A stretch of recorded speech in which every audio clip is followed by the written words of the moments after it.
So sa usap-usapang pag-alis ni Klay Thompson sa team ng Golden State Warriors, malinaw naman sa mga fans na ito na ang senyales ni Klay na iiwan na niya sila Steph at Draymond Green dahil sa mga post pa lamang nito sa kanyang social media account.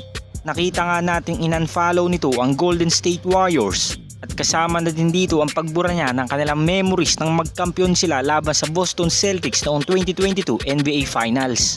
At matapos naman ang isyong ito ay agad niyang pinalo si Paolo Banchero na player ng Orlando Magic. At ang team nga din na ito ay hindi na iba kay Klay dahil bago pa man matapos ang playoffs at NBA Finals, nagkaroon na nga sila ng pag-uusap ng Orlando Magic. At sa naging pag-uusap nga na ito ay handa nga siyang bigyan ng hinihingi niyang max contract. Kaya naman desidido ang 4-time NBA champion na kunin ang kontratang ito sa team ng Orlando Magic. Ganun pa man ngayong inaasahan na mawawala na si Klay Thompson sa lineup ng Golden State Warriors next season. Ayon nga sa mga fans at mga eksperto, nakakapanghinayang nga daw si Jordan Poole na itinrade lamang kay CP3 dahil kung hindi nga lang sana daw ito na-trade at hindi sila nagkaroon ng issue ng former Defensive Player of the Year na si Draymond Green, sigurado nga daw na malaki ang maitutulong nito kay Steph dahil panigurado nga na mag-i-improve pa ang kanyang laruan sa Warriors.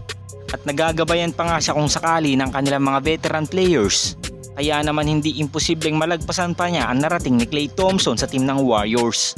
Ngunit ngayong na-trade na nga ito at wala na nga tayong magagawa pa sa senaryo ni Jordan Poole, nakita naman natin sa season ito na nagkakalat lamang ito sa team ng Washington Wizards.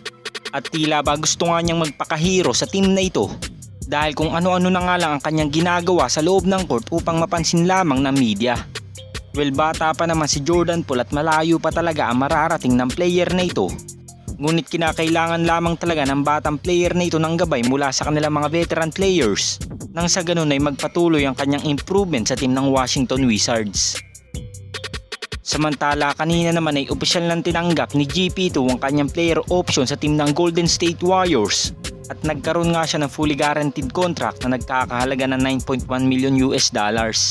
So ibig sabihin nga lang sa panibagong kontrata ni GP2 ay hindi na nga siya pwedeng maisama pa sa mga trade rumors. At nasana nga natin na kabilang pa rin siya sa roster ng Warriors next season. Well, si GP2 ay naging malaking impact sa team ng Warriors dahil sa kanyang pambihirang depensa na kung saan kaya nga nitong dumepensa ng multiple position. At kahit nga mga sentrong kagaya ni Nikola Jokic ay nahihirapan sa player na ito dahil tila ba parang may spring nga ang kanyang mga paa. At wala talaga nakakaligtas sa depensa ng former NBA champion na si GP2. This season kahit inuulan nga ito ng injury, nakapag-average pa nga rin siya sa Warriors ng 5.5 points, 2.6 rebounds at 1.1 assists per game.